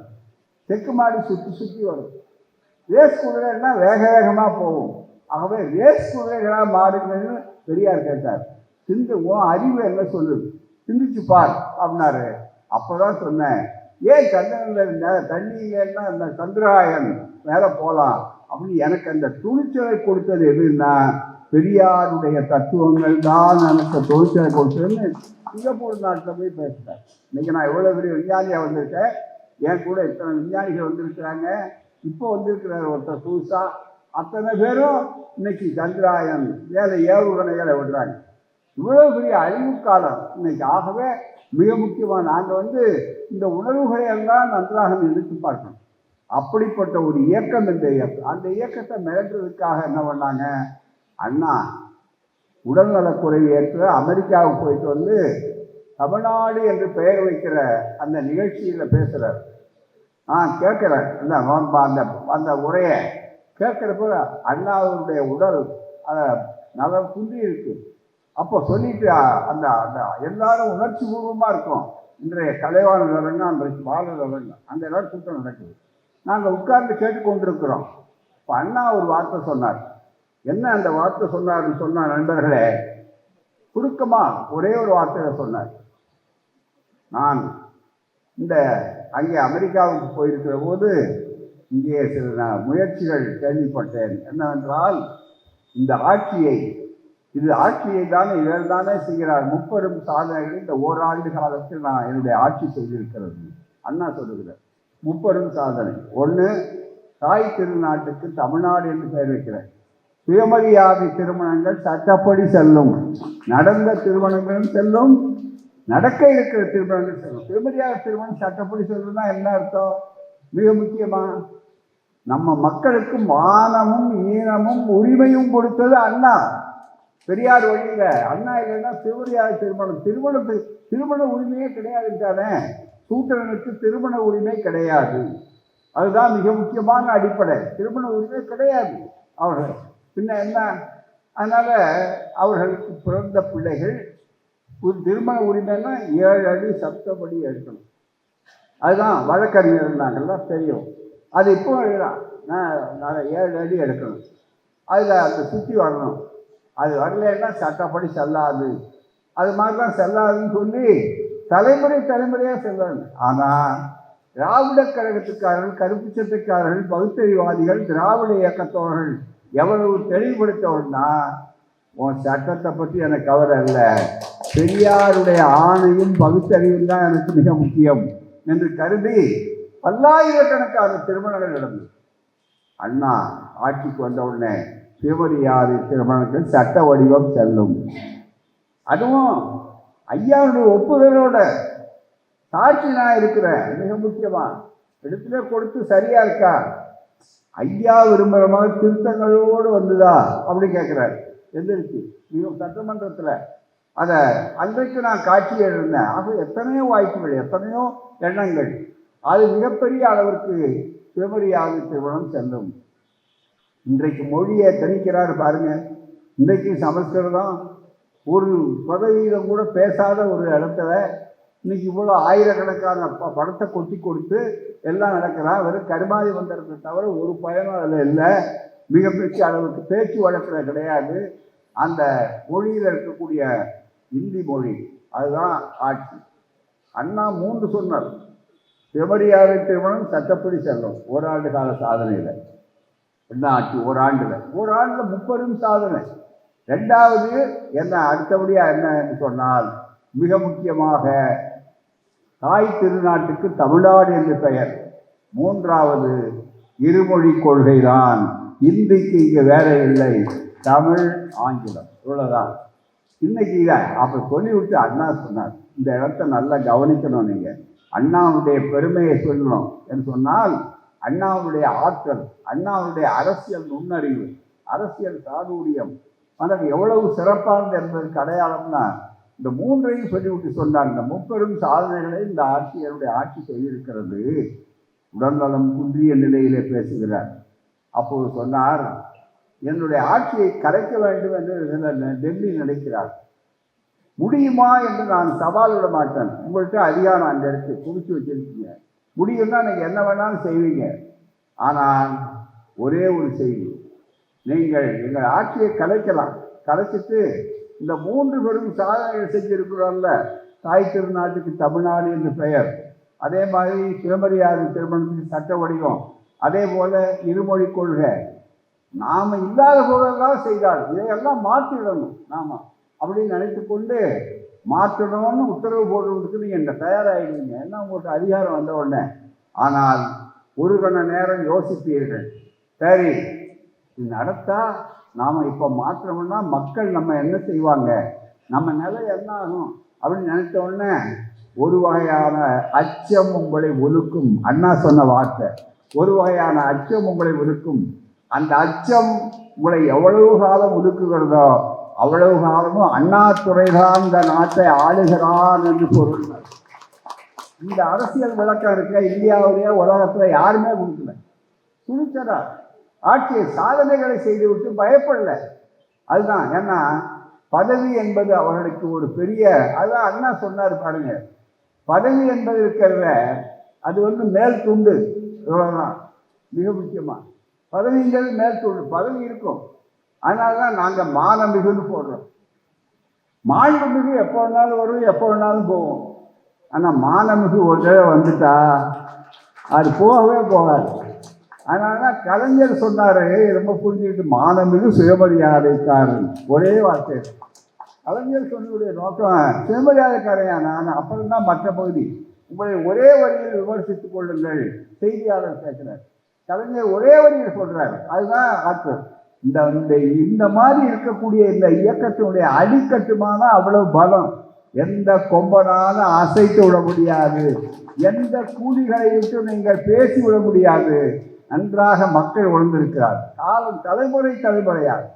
ஆகவே அப்படிப்பட்ட அண்ணா அவருடைய நினைவு நாள் இந்த நேரத்தில் இதெல்லாம் நீங்கள் தமிழ்நாட்டில் என்னென்ன விட்டு பார்க்குறாங்க. ஒரு ஆள் வேலை இல்லாத ஒரு ஆள், நம்ம சம்பளம் கொடுத்துக்கிட்டு இருக்கோம். மிக முக்கியமாக யோசிக்கணும். அதுதான் கூட இவங்கெல்லாம் அடுத்த தடவை கேட்கணும். இவங்கெல்லாம் சட்டமன்றத்தில் நாங்கள் வெளியில் இருப்போம். அப்போ தான் சொன்னோம் பாருங்க. அப்போ முதல்வரை பார்த்து சொன்னோம், என்னன்னா அப்போ என்ட்ரி டியூட்டி உங்களுக்கு உள்ளே போக வேண்டிய கோட்டைக்குள்ள, எங்களுக்கு சென்ட்ரி டியூட்டி. வெளியில் நின்று போலீஸ்கார சென்ட்ரி டியூட்டி பிடிச்சி சுத்தம் யார் வரும் பார்த்துருப்பார். அதனால் சென்ட்ரி மாதிரி கருப்பு சட்டக்காரன் காவலுக்கு கட்டிக்காரன், அதுதான் மிக முக்கியம். ஆகவே அப்படிப்பட்ட ஒரு சூழ்நிலையில் நாங்கள் நின்று கொண்டிருக்கிறோம்னு சொன்னோம். அப்படிப்பட்ட அண்ணாவின் மண்ணில் இப்போது பேசி கொண்டிருக்கிறோம். இந்த சூழ்நிலையில் இப்போ என்ன பண்ணியிருக்காங்க, முட்டி பார்க்குறேன். ஒவ்வொரு தேர்தலையும் பார்த்தா இந்த ஆட்சி ரொம்ப புத்திசாலிகள்லாம் ரொம்ப பேசுகிறாங்க. கலைஞர் லெவலில் வாயை மூட்டி இருந்தவன்னா அப்புறம் ஸ்டாலின் வரப்போறாருன்னு அவருடைய சக்தி தெரியாது. ஏவுகணை இருப்பாருங்க, தாய் 8 அடி பாய்ந்தா குட்டி 16 அடி பாயுங்கிற பழமொழி கூட மறந்துட்டாங்க. ஆனால் அதை மறந்துட்டு கலைஞர் இல்லையா, சரி அது வெற்றிடம் அப்படின்னாரு. நாங்கள் தான் பைத்தியக்காரர்கள். பைத்தியங்கள் பல வகை உண்டு, பல துறையில் அப்பப்போ பல வகை நான் செஞ்சுருக்கோம். அப்போ அது மாதிரி வந்த உடனே வெற்றிடம் அல்ல, பின்ன என்ன கட்டிடம். தமிழ்நாட்டை பார்த்து தான் எல்லாம் கத்திட்டு போகிறான். திராவிட மாடல் ஆட்சியை கண்டுதான் எல்லாரும் கத்திட்டு போகிறாங்க. நம் மாநிலங்கள் கற்றுக்கொள்வதில்லை. பக்கத்தில் இருக்கிற மாநிலம், மற்ற மாநிலம் இங்கே தான் காலை உணவா, ஆந்திராவில் வந்து பார்த்துட்டேன் காலை உணவு. அதுவும் எப்போ இதெல்லாம் கொடுக்குறீங்கன்னா உங்களுக்கு நிதி கொடுக்க மாட்டோம், கழுத்தை பிடிக்கிறோம். சட்ட ஓட்டம் வந்தால் தானே நீங்கள் இருப்பீங்க நிதின்னு. ஆனால் அதையும் தாண்டி உங்களை தோற்கடிக்கக்கூடிய ஆற்றலை எங்கள் முதல்வர் பெற்றிருக்கிறார். காரணம் அண்ணா, கலைஞர், அதுக்கு மேலே பெரியார். அவர் நிற்கிறது பெரியாருடைய தோல் மேலே. அந்த தோல் மிக முக்கியம். அதனால தான் கடைசியில் நாங்கள் திடீர்னு அவருக்கு நாங்கள் அழைச்ச உடனே பெரியார் கடலில் நாங்கள் ரொம்ப மிக முக்கியமாக நான் ஒரு திடீர்னு பரிசு கொடுத்தோம். பரிசு கொடுக்குறப்ப நான் சொன்னேன், எல்லாரும் மொமெண்ட்டை கொடுப்பாங்க, நினைவு சொன்ன மாதிரி அழைச்சா மிக முக்கியம். நான் சொன்னேன் ஒரு ஆயுதத்தை கொடுக்க போகிறேன். எல்லாரும் கொஞ்சம் அழுதுட்டான். என்ன துப்பாக்கி கொடுக்க போகிறாருன்னு. துப்பாக்கியெல்லாம் சாதாரணமாக போச்சுப்பார். ஆனால் என்னன்னா அவரே கூட யோசனை பண்ணார். நானே கொஞ்சம் நேரம் அழுதுட்டேன்னு சொன்னார். முதல்வர் ரொம்ப மகிழ்ச்சியாக இருந்தார். நேரம் இல்லை, பெரியாரின் கைத்தறி, அவ்வளோதான் தவிர. அதை வாங்கினோடனே அவ்வளோ பூரிப்பு பிளகாகி முதல்வருக்கு என்ன அங்கே விரும்புச்சுன்னு கூப்பிட்டு சொன்னார். மற்ற எத்தனையோ பரிசுகள் வந்துருக்கு எனக்கு, அதெல்லாம் எங்கேயோ வச்சுருக்கீங்க, இதை மட்டும் எனக்கு ஆஃபீஸில் பக்கத்துலேயே வைங்க பார்த்தேன். அங்கே கேப்பாக வச்சுருக்கேன். மிக முக்கியமாக அந்த கைத்தறி அப்படின்னா என்ன அர்த்தம், அவருடைய தத்துவம் என்னன்னு சொன்னால், விரட்ட வேண்டியவர்களை விரட்டுவோம், நாங்கள் உங்களால் விரட்டப்பட மாட்டோம், விரட்ட வேண்டியவர்களை விரட்டுவோம்னு அர்த்தம். அதுக்காக ஒருத்தர் இங்கே வந்து ராஜ்பவனில் உட்காந்துக்கிட்டு அவர் என்னென்னோ சொல்லுவார். அவருக்கு என்னென்னா பதில் தினம் ஏதாவது ஊடகங்கள் தான் இருக்காங்க பாருங்க, குழாய் நீட்டுறது, எல்லாத்தையும் குழாய் நீட்டிகிட்டே இருப்பாங்க போராமல். மிக முக்கியமாக என்ன பதில். அப்போ உடனே கேட்ட உடனே அவர் அதை தினம் அவர் ஒரு போட்டி அரசாங்க நல்லா இவங்கெல்லாம் கூட கேட்டிருக்காங்க, எத்தனை பேர் சொன்னாங்க. ஆனால் என்ன பண்ணுறது, நம்ம நாட்டில் மிருகத்துக்கு கூட உதாரணம் சொன்னான், நான் அவ்வளோ கீழடங்கி பேச மாட்டேன், அதனால் எனக்கு ஒரு தரம் இருக்குது. அதனால் நம்ம கிராமத்தில் சொல்லுவாங்க, நல்ல மாட்டுக்கு ஒரு சூடுமா. நான் மாடுன்னு சொல்ல விரும்பலை, அவருக்கு எத்தனை சூடு போட்டாலும் மனிதர்களுக்கே சூடு வர்றது, அதுதான் மிக முக்கியம். அது மாதிரி உத்தரவு வந்தால் நான் உடனே எதையோ சொல்லணும், சம்பந்தமில்லாத விஷயம். திடீர்னு வருவார் அங்கேருந்து வள்ளுவர் அவர் காலி சாயத்தம். அதுதான் அதே மாதிரி திருவள்ளுவர் அவர் சொல்லாமல், திருவள்ளுவர் தான் மிக முக்கியமாக பெரிய அது அளவுக்கு ஞானத்தை சொல்லியிருக்கார். அது என்ன மிகப்பெரிய அளவுக்கு பூராவே அந்த தத்துவங்கள், வடநாட்டு தத்துவங்கள், ஒரு வழக்கெல்லாம் போட்டாங்க. சனாதனத்துக்கே அவர் தான் ரொம்ப மிக முக்கியம் அப்படின்னாரு. சனாதனம்னா என்னையா அர்த்தம்னா மாறாதது. இல்லை, உலகத்தில் மாறாததுன்னு ஒன்று இருக்க முடியுமா? மாறாததுன்னா என்ன பண்ணும்? டெல்லியிலேருந்து நடந்தில்ல வரணும். மாறாதுன்னா டெல்லியிலேருந்து விமானத்தில் வரலாமா ஐயா? முதல்ல விமானம் பேனாவில் கையெழுத்து போடலாமா? நம்ம இந்தியா இந்த ஒலிபெருக்கி என்ன? ஒலிபெருக்கி யார்? 33 கோடி தேவர்களில் ஒருத்தர் கண்டுபிடிச்சி கொடுத்ததா? இது நல்லா இருக்கு, நினைச்சு பார்க்கணும். மிக முக்கியம். 40 என்ன ரிஷிகளுக்கு இதுக்கு சம்மந்தம் உண்டா? ஆனால் ரிஷிகள் பெருமை இதுலன்னு சொல்கிறான். அதுதான் வேடிக்கை. இதை கண்டுபிடிச்சவன் இது அறிவோடு நிறுத்துறேன்.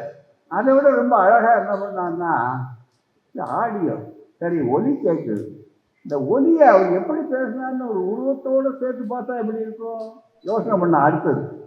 அடுத்தது யோசனை பண்ண உடனே மிக முக்கியமாக என்ன பண்ணால் ஒளியும் சேர்ந்து இருக்கணும். அதுதான் மிக முக்கியம். ஒளி, அதுதான் வீடியோ அங்கே எடுக்கிறாரு. இப்போ வீடியோன்னா ஆள் உருவத்தில் போகுது. அது மட்டும் இங்கே எடுத்துக்கிட்டு இருக்காங்க. உலகத்தில் அமெரிக்காவில் உட்காந்துட்டு இந்த பேச்சை கேட்டுக்கிட்டு இருக்காரு. சிங்கப்பூரில் இருக்கிறவர் கேட்குறாரு. இதெல்லாம் என்னங்க பகுத்தறிவு இல்லையா? இது யாராவது சனாதனம் கொடுத்ததா? இதை மிக முக்கியமாக. ஆனால் மாறவே மாறாதுன்னு சொன்னால் மனுஷன் எப்படி மாறாமல் இருந்தான்னா என்ன இருக்கும்? அது வளர்ச்சிங்கிறதுடைய அடிப்படை எல்லாம் மாறாதா? புத்தர் சொன்னார், மாற்றம் என்பதுதான் மாறாதது. ரொம்ப பேர் நினைப்பாங்க மார்க்ஸ் மட்டும்தாங்க. மார்க்ஸ் பின்னால சொன்னார். ஆனால் புத்தரே பகுத்தறிவாதி. அவர் சொன்னார், மாற்றத்தை எதிர்கொள், உன்னுடைய அறிவு ரொம்ப மிக முக்கியம். வள்ளுவர் என்ன சொன்னார்? வள்ளுவருடைய தத்துவமே என்ன? இங்கே பெரியார் களஞ்சியம், இதை வாங்கி படிக்கணும். பெரியார் களஞ்சியம் அவ்வளவு பெரிய அளவுக்கு வள்ளுவர் ஒன்று போதும்னார் பெரியார். அதில் தெளிவாக சொன்னார், எப்பொருள் யார் யார் வாய் கேட்கணும், அப்பொருள் மெய்ப்பொருள் காண்பது அறிவு. இதுதான் பகுத்தறிவுங்க. யார் சொன்னா என்னையா அப்படின்ட்டாரு. இதுதானே இன்னைக்கு பெரியார் சொல்றாரு. இதுதானே சுயமரியாதை இயக்கம். இதே காஞ்சிபுரத்தில் என்ன சிறப்புன்னா, இங்கே தானே சுயமரியாதை இயக்கம் பிறந்த இடமா செய்யுது. அதுவும் எப்போ? மிகப்பெரிய 100 ஆண்டுகளுக்கு முன்னால். அதனால தான் இன்னைக்கு சுயமரியாதை இயக்கத்துடைய 100ஆண்டு காஞ்சிபுரத்தில் தான் ரொம்ப சிறப்பு அடையணும். ஏன்னா அவ்வளோ பெரிய வரலாறு இங்கே மிக முக்கியம். அந்த வாய்ப்புகளில் எப்பொருள் யார்ப்பம் பிறப்பு ஊக்கும் எல்லா உயிருக்கும் சிறப்புவா செய்தொழில் வேற்றுமையார். இதை மாற்றி சனாதனம்னா, அதனால தான் சொன்ன திருடர்கள் ஜாக்கிரதை, நான் வள்ளுவரை காப்பாற்றணும். இது நான் போட்ட தலைப்பு இல்லைங்க, முதல்வர் பேசினார். அதையே தலைப்பாக்கனா நல்லா இருக்குமே, காஞ்சிபுரத்தில் பேசினா இன்னும் வசதியாக இருக்குமே. ஏன்னா அண்ணா நினைவு நாளில் அதுதானே மிக முக்கியம். ஏனென்றால் உங்களுக்கு தெரியணும், இந்த திருக்குறள் இருக்கு பாருங்க, இங்கே அறிஞர்கள் பெருமக்கள், பொதுமக்கள், புலவர்கள், தமிழ் நண்பர்கள்லாம் வந்திருக்கீங்க. கலந்த கூட்டம் போராது, வெறும் இயக்கத்தோழர்கள் மட்டுமல்ல, பாராட்ட வேண்டும். உங்களுக்கு ஒன்று சொல்கிறோம், புலவர்கள் வீட்டு அலமாரிக்குள்ள, புத்தக அலமாரிக்குள்ள மட்டும்தான் இருந்தது. எடுத்து தொடச்சி நம்மால் என்ன பண்ணுவோம், ஆயுத பூஜை அன்னைக்கு எடுத்து அதுக்கும் புள்ளி வச்சு மிக முக்கியமாக கொஞ்சம் மஞ்சளை தடவி எழுத்து சரியாக தெரிஞ்சிட போகுதுங்கிறதுக்காக, அதை எப்படி தடுக்கணுங்கிறதுக்காக இதெல்லாம் வச்சிருந்த இடத்துல இந்த திருக்குறளை எடுத்து வந்து பொதுமக்கள் மத்தியில், சாதாரண மக்கள் மத்தியில் பரப்புவதற்காகத்தான் 1946 திருக்குறள் மாநாடு தந்தை பெரியார் நடத்திய திருக்குறள் வள்ளுவர் குறள் தமிழர் நெறிவழக்க மாநாடு என்று சொல்லி 15/1/1949. நீங்கள் நினைச்சு பார்க்கணும், 75 ஆண்டுகளுக்கு முன்னால. அதற்கு யாருடைய மிக முக்கியமான பொறுப்பு என்று சொன்னால் நண்பர்களே, அறிஞர் அண்ணாவை நான் முக்கிய பொறுப்பில் போட்டார். அண்ணா அவர்கள் மிக முக்கியமாக வர சொல்லக்கூடிய அளவிற்கு இந்த வாய்ப்புகளை எல்லாம் எடுத்து மிக தெளிவாக எடுத்து சொன்னார்கள். ஆகவே நான் புலவர்களை எல்லாம் அழைத்து இங்கே சொன்னார். அப்படிப்பட்ட இந்த திருக்குறளை மக்கள் மத்தியில் பரப்பினர். ஏனென்றால் இந்த திருக்குறள் தான் சமத்துவத்தை சொன்னது, திருக்குறள் தான் சுயமரியாதை சொன்னது, திருக்குறள் தான் பகுத்தறிவு அறிவுறுத்தியது. இதுக்கு முன்னால் நம்பு வேதம்னா என்ன அர்த்தம்? வேதம்னு அர்த்தம், அதுதான் மிக முக்கியம். வேதத்தில் என்ன சொல்கிறாங்க? முதல்ல தலையில், தோளில், காலில், இடையில் அவர்கள் உருவாக்கினவர் தான் மனிதர்கள். அதுதான் ரிக்வேதத்தில் இருக்கு. மிக முக்கியமா. அவ்வளவு தூரம் போக வேண்டாம். இன்றைக்கு மனு தர்மம் இங்க இருக்கு, மனு தர்ம சாஸ்திரம் இதுக்கு நேர் விரோதம். ரெண்டு தத்துவங்கள். இது சனாதனத்தை சொல்றது, இது பகுத்தறிவை சொல்றது, சமத்துவத்தை சொல்றது, பெண்ணடிமையை ஒழிப்பது, இது பெண்ணடிமையை வலியுறுத்துவது, மாநில குலத்தை மிக முக்கியமாக பிளப்பது, அதுதான் மிக முக்கியம். இதை இங்கே சில மேதாவிகள் என்ன நினைக்கிறா, கூறாம ஐயோ அது சனாதனத்துடைய உச்சக்கட்டம் மிக முக்கியமா. இது யார் கொண்டு வந்தது? இந்த மனு தர்மம் யாருக்கு சம்பந்தம்? திருக்குறள் நமக்கு சம்பந்தம். திருக்குறள்ல எந்த ஜாதியும் கிடையாது, எந்த மதத்துக்கும் கிடையாது கூறாமை. திருக்குறள்ல பகுத்தறிவு, அது மட்டும் இல்ல, ஊழையும் உப்பக்கம் காண்பர் உலகின்றி தாழாது உன்னட்டுபவர். இந்த தலையெழுத்து அதுன்னு சொல்ல முடியாது. தந்தை பெரியாரும், ஏன் கல்வி வள்ளல் காமராசரும், இன்னும் மற்றவங்க எல்லாரும் பேசுனாங்க. இந்த நாட்டில் நமக்கு ஒரே வார்த்தை சொல்லுவான், ஏயா நீ சோம்பேறி, உனக்கு வறுமையில் இருக்க. மற்ற நாட்டில் இவ்வளோ வறுமை இருந்தால் புரட்சி வந்திருக்கும், புரட்சி வெடிச்சிருக்கும். ஏன் இந்த நாட்டில் இவ்வளோ வறுமை, வேலையில்லா திண்டாட்டம், பல கொடுமைகள், சமூக கொடுமைகள், சமூக இழிவுகள் இவ்வளவு இருந்தாலும் ஏன் அவர்களால் மிக முக்கியமாக நல்ல முடியலன்னா நண்பர்களே, காரணம் சிந்திக்காது. ஒரு தலையெழுத்து விதி அப்படின்னு சொல்லி நம்பினான். அதை எதிர்த்து பிறந்த இயக்கம்தான் சுயமரியாதை இயக்கம். அதை செய்து கொண்டிருக்கிற ஆட்சிதான் திராவிட இயக்கம். அதை எடுத்து ஒன்னால் முடியும்.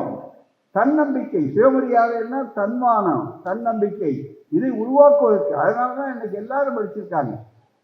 அம்மா மேயரா வந்திருக்காங்களே காஞ்சிபுரத்துல, இன்னைக்கு நல்ல ஒரு பெண் மேயரா இருக்காங்கன்னா என்ன, இன்னைக்கு இங்க வந்திருக்காங்கன்னா என்ன அர்த்தம்? காஞ்சிபுரமே இங்க வந்திருக்குன்னு அர்த்தம். வணக்கத்துக்குரிய மேயர்னு அர்த்தம். அதான் அர்த்தம். மேயர்னா வெளிநாடுகளில் பார்த்தீங்கன்னா அமைச்சர்களை விட கூட முக்கியத்துவம் கொடுப்பார். லண்டன்ல mayor of Lord Mayor of London என்று பேர் மிக முக்கியமா. பதவிங்கிறது முக்கியம் இல்லைங்க, பெண் அந்த இடத்துல. அதுவும் யாரால முடியும்? மற்றவர்கள்லாம் போராடி கொண்டிருக்காங்க. இந்த மாதிரி மற்ற மாநிலங்களை உண்டா? ஒரு விட்டு வைப்பானா? அதுவும் இல்லை, பொம்பளைமா அது நாற்காலில் பொம்பளை உட்காருதான்னு கேட்பான் போராம. அதுதான், அது மட்டும் இல்லை, பொம்பளை கணக்குங்கிறான். கணக்குலயே என்னையா பொம்பளை கணக்கு, ஆம்பளை கணக்கு என்னையா பூரா? எவ்வளவு கொடுமைப்படுத்திட்டா பூராம, மிகப்பெரிய அளவுக்கு. அவ்வளவு கொடுமைப்படுத்துகிற இடத்துல இந்த நாட்டில் மனு தர்மத்தில் அவ்வளோ எழுதி வச்சான். அதை பற்றி சொல்லும்போது இந்து மதம் எங்கே போகிறது? யாரு? பெரியார் எழுதலை, நாங்கள் எழுதலை, அல்லது மற்றவங்க திமுகவில் எழுதலை, திகாவில் எழுதலை. இது அக்னிஹோத்திரம் ராமானுஜ தாத்தாச்சாரியார், நம்ம காஞ்சி சங்கராச்சாரியார் இருந்தார் பாருங்க. யாரு? ஜெயிலுக்கு போன சங்கராச்சாரி இல்லை, வெயிலுக்கு அழிஞ்ச சங்கராச்சாரி இல்லை, அதுக்கு முன்னாடி இருந்தார் பாருங்க, சந்திரசேகர சரேந்திர சரஸ்வதி, அந்த பெரிய சங்கராச்சாரியார், மூத்த சங்கராச்சாரி, பெரியவா அப்படின்பா. அவருடைய அந்த அவருக்கு ரொம்ப நண்பர் இவர். அப்படிப்பட்ட இவர் எழுதியிருக்கிறத முதல்ல எடுத்த உடனே ஒரே ஒரு கருத்தை சொல்றேன். எடுத்த உடனே சொல்றார், இந்த பகுதியை நீங்க பகுதிக்கணும். ஏன்னு கேட்டால் சனாதனம், வள்ளுவர் குரலை, வள்ளதார, இது அத்தனையும் சொல்றேன் அடுத்தது. அதுக்காக தான் திருடர்கள் ஜாக்கிரதை. முந்தியெல்லாம் பிரிவுவாதம் பண்ணான், இப்போ திருட்டுத்தரம் பண்ணி நம்ம பொருளை எடுத்துட்டு இன்னொரு பொருள் வைக்கிறான் அந்த இடத்துல. அந்த இடத்துல ஆகவே தான் எச்சரிக்கை செய்ய வேண்டிய கூட வேலை யார் மீதும் இல்லை. நம்ம பொருளை நம்ம காப்பாற்றுறது தப்பா? நீங்கள் நல்லா நினைச்சு பார்க்கணும். யார் மீதும் குரோதம் அல்ல, யார் மீதும் வெறுப்பு இல்லை, எல்லாரும் நம்ம கொண்டு தான். இப்போ சமூக நீதினா என்னன்னு கேட்டாங்க. பெரியார் சொன்ன விளக்கத்தையே கலைஞர் நம்முடைய முதல்வர் எடுத்து சொன்னார். பெரியார் பிறந்த நாள் விழா உறுதிமொழியை சொன்னார். சமூக நீதி நாள் அப்படின்னு சொன்னார். யார்? நம்முடைய முதல்வர் கொண்டாட சொன்னார். அந்த பிரமாணத்தில் சமூக நீதினா என்னன்னா ரொம்ப எளிமையான வார்த்தையை போட்டார் பெரியார், எல்லாருக்கும் புரியும்படியா. அனைவருக்கும் அனைத்தும், ரெண்டே சொல்லு. திருக்குறள் கூட 7. சமூக நீதிக்கு வழக்கம் ரெண்டே சொல்லு, அனைவருக்கும் அனைத்தும். இது எல்லாருக்கும் எல்லாமும் இடமாறி. அது புரட்சி கவிஞர். இது பகுத்துண்டு பல்லுயிர் ஓம்புதல் நூலோர் தொகுத்தவற்றுள் எல்லாம் தலை. பகுத்துண்டு பல்லுயிர் ஓம்புதல், எல்லாமே எல்லாருக்கும் எல்லாம், அதுதான் அனைவருக்கும் அனைத்து. அவ்வளவுதான் விளக்கம்.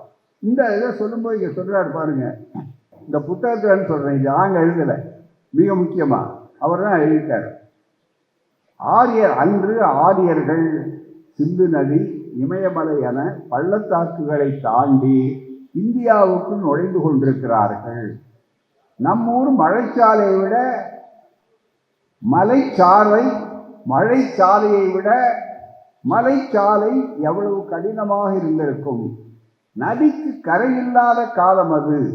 காடு, மலை, விலங்குகள் இவற்றையெல்லாம் தாண்ட ஆரிய பெண்களுக்கு தைரியம் இல்லை. அவரோட வந்து சில பெண்கள் வந்திருக்காங்க, ஆண்கள்லாம் நடந்துட்டு வர்றான் இருக்குதா அதை தாண்டதுக்கு. ஏன்னா ஆடு மாடு ஓட்டி எங்கெங்க பசுமையாக இருக்காங்க வருவாங்க. அந்த ஆரிய பெண்களுக்கு, நான் சொல்லலை, ஆரிய பெண்களுக்கு தைரியம் இல்லை. பெண்கள் கோரிக்கை விடுத்தார்கள், அது புறக்கணிக்கப்பட்டது. வரும் ஆண்கள் வரலாம், வராதவர்கள் இங்கேயே இருக்கலாம். ஆப்கானிஸ்தானத்தை விட்டு ஆரிய கூட்டம் கிளம்பி இந்தியாவுக்குள் நுழைந்த போது கூட வந்த பெண்கள் கம்மி. வரலாற்று கண்ணோட்டத்தில் இங்கு வந்த ஆண்களின் எண்ணிக்கையோடு பெண்களின் எண்ணிக்கையை ஒப்பிட்டால் அது புறக்கணிக்கத்தக்கதுதான். ஆரியர்கள் பெண்களை தான் விட்டு வந்தார்கள். நல்ல கவனி, இந்த வார்த்தை தான் மிக முக்கியம். ஆரியர்கள் பெண்களைத்தான் விட்டு வந்தார்கள், ஆனால் மனுஸ்மிருதியை கையோடு கொண்டு வந்தார்கள். இதுதான் மிக முக்கியம். இங்கதான் திருப்பம் ஏற்படும். மனுஸ்மிருதி இதுல என்ன சொல்லிட்டான்? தலையில பிறந்தவன், தோளில் பிறந்தவன், காலில் பிறந்தவன். பெண்கள் என்னன்னா அருமையா சொன்னார். அண்ணல் புரட்சியாளர் அம்பேத்கர் சொன்னார், மற்ற நாடுகளில் இருக்கிறது பேதம், இங்க இருக்கிறத படிக்கட்டு பேதம், சாதாரண பேதம். இனீக்வாலிட்டி, ஆங்கிலத்தை சொல்லணும்னா இனீக்வாலிட்டி, அத பேதம். ஆனா இங்க கிரேடட் இனீக்வாலிட்டி, படிக்கட்டு அதுக்கு கீழே கீழே இருக்கிறவன் கீழே இருக்கணும். அது என்ன உதாரணம் சொன்னார்? 4 மாடி இருக்கிறது, 5 மாடி இருக்கிறது, கீழே பாதாளம் வச்சுட்டான், அதுக்கு மேலே மாடி வச்சிருக்காங்க. மாடி வச்சிருக்காங்கன்னு மேல் அடுக்கில் இருக்கவன் உயர்ந்தார், அதுக்கு அடுத்தவன் அதுக்கு கீழே ஒரு படி மட்டும் அதுக்கு கீழே. ஆனால் அதில் வித்தியாசம் என்னன்னா, மேலே இருக்கிறவன் கீழே இருக்கிறவன் அடிக்கட்டில் இருக்கிறவனுக்கு யாருக்குமே படிக்கட்டே கிடையாதுங்க. இருந்தால் தானே கீழே வரலாம், கீழே இருக்கிறவன் மேலே போகலாம், மேலே இருக்கிறவன் கீழே வரலாம்னு அது கிடையாது. கூடாது, படிக்கட்டு இல்லாத மாடிக்கட்டு, அதுதான் மிக முக்கியம். ஆகவே தான் இதே நிலை என்று அவர்கள் தெளிவாக சொன்னார்கள். எனவே அந்த மண் தர்மத்தை கண்டிப்பதற்குத்தான் திருக்குறள் வந்தது. இது யார் சொல்றது? புலவர்கள் மட்டும் ஆராய்ச்சியாளர் தந்தை பெரியார் சொல்றார் இந்த நூலில். அதுவும் எதிலும் சொல்றார், ஆதாரத்தோடு சொல்றார். திருக்குறள் ஆரிய கொள்கைகளை மறுக்க, நன்றாக குறித்து வைத்துக் கொள்ளுங்கள். திருக்குறள் இந்த புத்தகத்தை ஐயா பேசின பேச்சு ஆதாரத்தோடு சொல்றார். திருக்குறள் ஆரிய கொள்கைகளை மறுக்க, அவைகளை மடிய செய்ய, மறுத்தா மட்டும் போதாது, ஒரு சிறுமியை கொல்லணும், அது மாதிரி மடிய செய்ய அக்கொள்கையிலிருந்து மக்களை திருப்ப எழுப்பப்பட்ட நூல் என்றுதான் நான் கருதுகிறேன். என்னுடைய கருத்து. உதாரணமாக மனு தர்மம், வர்ணாசிரம தர்மத்தை வற்புறுத்தி மக்களில் 4 ஜாதிகள், பிராமணன், சத்திரியன், வைசியன், சூத்திரன் உண்டு என்று உபதேசிக்கிறது. பிராமணன், சத்திரியன் மூவருக்கும் தூஜர்கள், 4வது ஜாதி சூத்திரனுக்கு ஒரே ஜாதி, இவனுக்கு உபநயனம் இல்லாததால், குழு இல்லாததால் துவிஜ ஜாதி ஆக மாட்டான்ங்கிறது மனு தர்மம். திருக்குறள் பிறப்போக்கும் எல்லா உயிருக்கும் சிறப்புவா செய்துள்ள வேற்றுமையான் என்று சொல்லுகிறது. அப்படி மிக முக்கியமாக இப்படி வரிசையா தந்தை பெரியார் ஒரு இடத்துல, அது மட்டும் இல்லை, திருக்குறள் தேடி பார்த்தாலும் பிராமணன்ற வார்த்தை இருக்காது. ஒரு இடத்துல தேடி பார்த்தாலும் பிராமணன்ற வார்த்தை கிடையாது, சூத்திரன்ற வார்த்தை கிடையாது.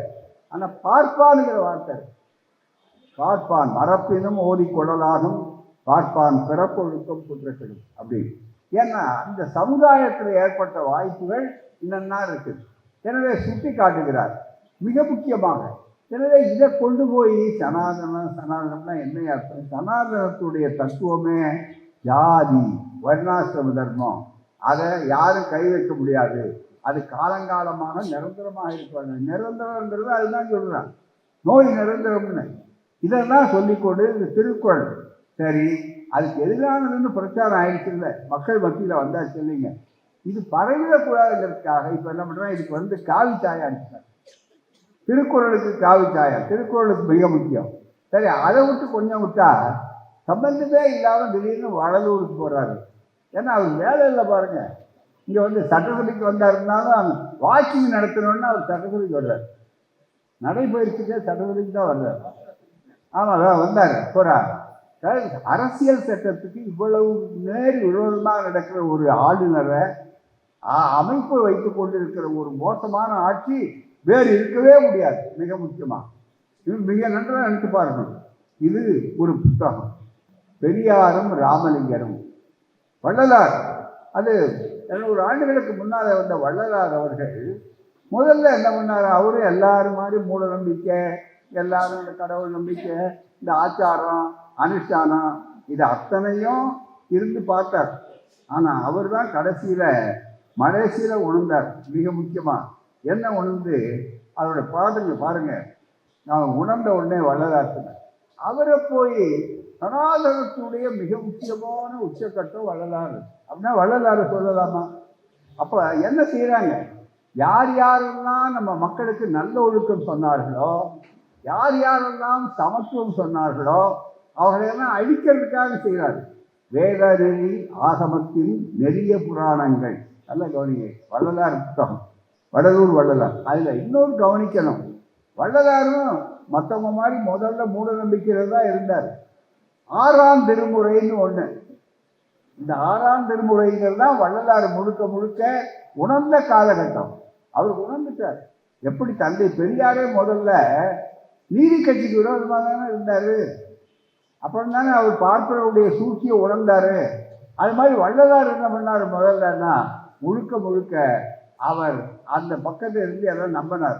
பிறகு அதை சொல்றார், வேத நெறி ஆகமத்தில் நெறிய புராணங்கள், விழும்பு நெறி இதிகாசம், விதித்த நெறி முழுதும் ஓதுகின்ற சூதனைத்தும் அனைத்தும் காட்டி உள்ளதனை உள்ளபடி உணர புரட்சித்தமேனர்.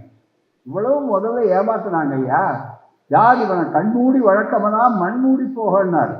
ஜாதியும் மதமும் சமயமும் தவிர்ந்தேன், சாத்திர குப்பை தனித்தேன், நீதியும் நிலையும் சத்திய பொருளும் நித்திய வாழ்வும் சுகமும் ஆதியும் நடுவும் அந்தமும் இல்லா அரிச்சோடி என அறிந்தேன் என்று தெளிவாக சொன்னார். இருட்சாதி தத்துவத்தை, ஜாதி எவ்வளவு கடுமையாக சாடுறாரு பாருங்க வள்ளலார்.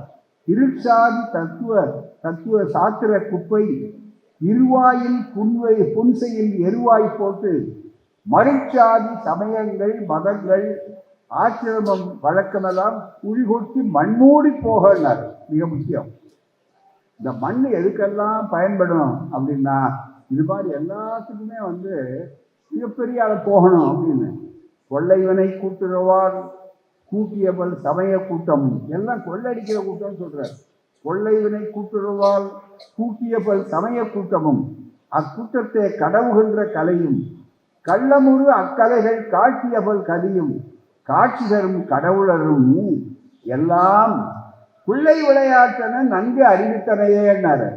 இந்த பெரியவங்க சின்ன பிள்ளைங்க விளையாடுறான் பாருங்க, மண்ணை எடுத்து தண்ணியை ஊற்றி அல்லது வேற ஒன்றை விட்டு அப்புறம் வந்து விளையாடுறான் பாருங்க, அதெல்லாம் பிள்ளை விளையாட்டு.